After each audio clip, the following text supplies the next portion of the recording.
तुम्हारी इसी के लहंगा पर बवाल हुआ था। गलिया के तिल पहले जियल मुश्किल कंपले न मिलेला।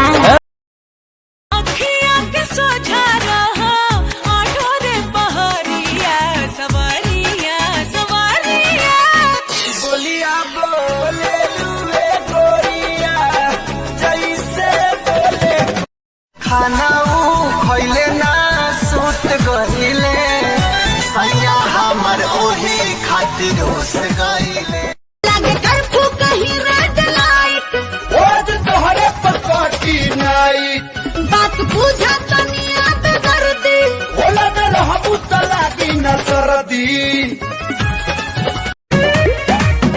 राजा ऐसे कहे देखो रहो जैसे देखो न पहले लगातार तुम्हें जाजो में पिया तमाजा खोजिला बंगाल वाली पानी आके माजा खोजिला बंगाल वाली पानी आके इन्हें दोस्त नहीं के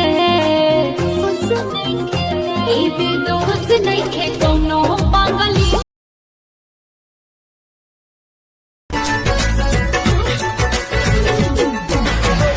लागता कि देवरे के गइल हई खेला आ चोली चोरा के कोनो लड़की के